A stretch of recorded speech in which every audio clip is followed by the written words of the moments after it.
et de ton expérience au sein de la France Insoumise, donc par rapport à la condition animale. Merci. Bonjour à vous tous. C'est un plaisir d'intervenir cet après-midi devant vous sur ces questions. Le premier texte que j'ai écrit sur la condition animale remonte à 1998. 1998, il y a 30 ans. Et 20 ans. Et il y a 20 ans, nous parlions d'esclavage animal. Tu as parlé du tweet dont on a beaucoup parlé il y a quelques semaines. Mais il y a 20 ans déjà, je parlais d'esclavage animal. Et lorsqu'on évoquait ces questions, on vous regardait d'un air curieux. Et les gens se disaient, mais qu'est-ce qu'il raconte? Il débloque complètement. Et aujourd'hui, nous sommes nombreux dans cette salle et ces questions sont sur le devant de la scène publique. Ce qui veut dire qu'en 20 ans, quand même, les consciences ont progressé et les acteurs comme L214 et beaucoup d'intellectuels ont contribué aux prises de conscience qui se font au fur et à mesure. Lorsque j'ai pensé ce texte il y a 20 ans, j'ai commencé par une citation de Gilles Deleuze, qui est un philosophe que j'aime beaucoup. Et Gilles Deleuze disait, au fond, ce qui est universel, profondément universel, c'est de parler pour et à la place des animaux et des plantes, des animaux et des plantes sans voix. Eh bien, c'est exactement cela.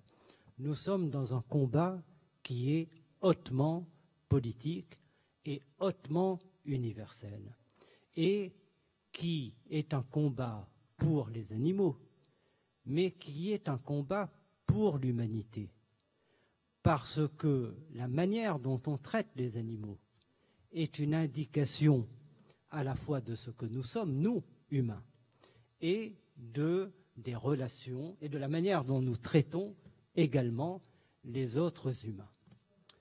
Et dans ce texte, où je parlais d'esclavage animal, j'avais fait une proposition qui était la suivante, c'était de faire émerger une qualification juridique nouvelle, la qualification des crimes contre l'humanité. Et je rectifie tout de suite, en fait c'est 30 ans, parce que ce texte a été rédigé en 1988. Je suis plus vieux que vous ne le pensez. Et nous sortions du procès Barbie. Et le procès Barbie, vous le savez, c'était l'émergence de la qualification juridique des crimes contre l'humanité. Et je me disais qu'effectivement, il y a cette qualification juridique des crimes contre l'humanité parce que nous voulons faire rentrer la civilisation dans nos relations avec les semblables. Et il y a les qualifications de génocide, etc. Et tout ça trouve des débouchés au niveau des procédures pénales. Même si cela n'empêche pas, évidemment, qu'il puisse y avoir des continuations absolument atroces dans les relations avec nos semblables. Mais enfin, bon,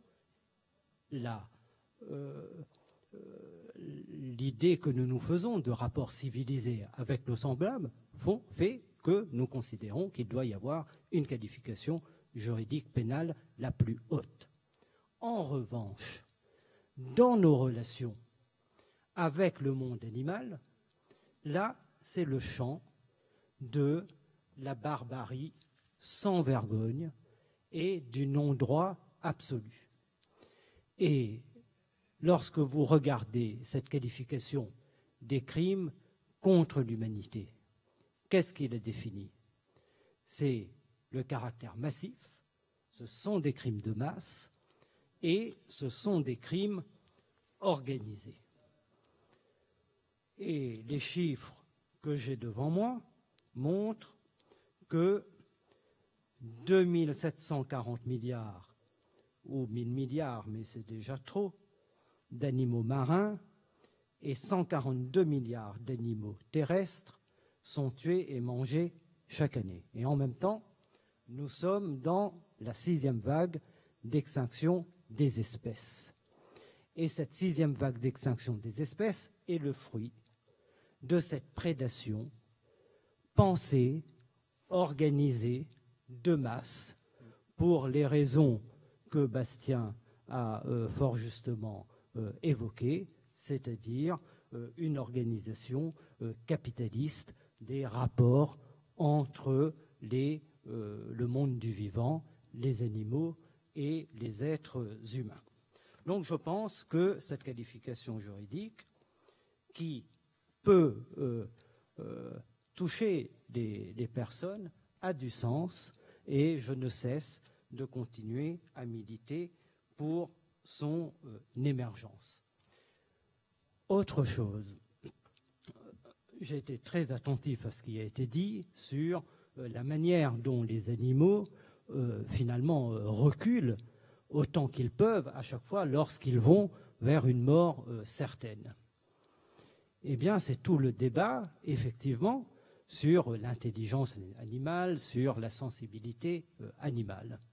Et je ne veux pas que notre génération soit celle, enfin, qu'il y ait aujourd'hui, pour notre génération, une controverse qui ressemblerait à la fameuse controverse de Valladolid, où on se posait la question si les Indiens ont une âme. Controverse absolument surréaliste, aujourd'hui en 2018. Mais cette question était une question qui a divisé à l'époque. Et aujourd'hui, je crois, en réalité, que nous sommes au même niveau. C'est-à-dire que beaucoup se posent encore la question de la conscience animale, de l'intelligence animale. Eh bien, nous sommes malheureusement à ce niveau de débat. Et il faudra, je crois, avancer très vite pour que l'humanité elle-même grandisse et continue à avancer dans un nouvel humanisme à la hauteur de ce que nous voulons pour l'humanité. Donc, cela étant dit, je viens aux questions qui ont été posées sans revenir sur tout ce qui a été dit. Je crois quand même qu'en Europe, il y a une prise de conscience plus forte, en tout cas au Parlement européen, et je parle sous le contrôle des associations, et elle de 214 en particulier, chez les députés européens, une conscience un peu plus forte que dans les assemblées nationales sur ces questions. Nous avons un groupe au Parlement européen qui est très bien organisé, un groupe de défense des animaux qui est très bien organisé et qui a contribué à un certain nombre d'avancées. Mais vous savez, et on va beaucoup en parler dans les semaines et les mois qui viennent, que le Parlement européen, dans cette organisation des institutions européennes, n'a pas tous les pouvoirs. Et beaucoup de demandes du Parlement européen, répétées dans de nombreux rapports, n'ont malheureusement pas été suivies d'effet. Et la Commission européenne, comme le Conseil européen, c'est-à-dire les chefs d'État, ne donnent pas suite aux demandes que nous formulons. Et c'est là où nous revenons sur la question qui est fort justement évoquée cet après-midi, qui est celle de l'influence très forte à Bruxelles, et là plus forte sans doute que dans les pays, en tout cas aussi forte, des lobbies. Ces lobbies sont extrêmement puissants et pèsent considérablement sur les orientations, notamment de la politique agricole commune, pour que cette politique agricole commune continue à tendre vers des objectifs d'une agriculture intensive, productiviste, et aussi la puissance du lobby pharmaceutique qui est extrêmement puissant à Bruxelles. Mais dans cela, nous essayons de trouver les voies étroites pour avancer. Et pour ce qui me concerne, j'ai fait adopter, il n'y a pas très longtemps, un projet pilote qui a été définitivement validé, qui est doté aujourd'hui de moyens, un projet pilote pour faire émerger des alternatives à l'expérimentation animale. Parce qu'il y a aussi la question, et nous devons en parler, de l'expérimentation animale dans les laboratoires pharmaceutiques. Et il faut aller vers des alternatives et agir aussi pour que la souffrance des animaux soit la plus diminuée que possible. Donc ce projet pilote est actuellement en cours et je crois et j'espère qu'il ira vers une directive, il permettra d'aller vers une directive renforcée sur ces questions. Mais les responsabilités sont partout et les lanceurs d'alerte sont extrêmement importants. Je vais animer demain, je crois, un atelier sur la protection des lanceurs d'alerte. Et il faut que les lanceurs d'alerte soient protégés. Toutes celles et tous ceux qui, à L214, en tout cas beaucoup d'entre eux, qui ont révélé les conditions d'abattage indignes, ont été poursuivis. Et c'est un scandale. Et s'agissant de l'Union européenne, nous travaillons actuellement, je suis le rapporteur, à un règlement pour renforcer la protection des lanceurs d'alerte. Mais il y a quelques lanceurs d'alerte qui sont très courageux et des lanceurs d'alerte, par exemple, nous ont indiqué comment aujourd'hui des macaques étaient importés dans des conditions illégales par Air France sur le territoire national pour alimenter des laboratoires pharmaceutiques. Cela doit cesser. Nous devons continuer à mener la bataille. Ces macaques sont capturés dans des conditions illégales à Madagascar ou ailleurs, transitent par l'île Maurice, sont retenus dans des conditions mais vraiment épouvantables, prennent l'avion sur la compagnie nationale dans des conditions qui sont encore là absolument épouvantables, et le gouvernement français ne fait strictement rien. J'ai adressé un courrier à Ségolène Royal sur cette question. J'ai reçu une réponse de 5 lignes, et depuis, il n'y a pas d'avancée.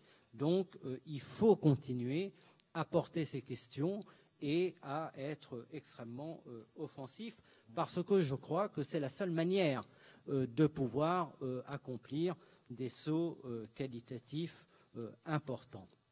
Beaucoup de choses que j'avais prévu de dire ont déjà été dites. Je ne veux pas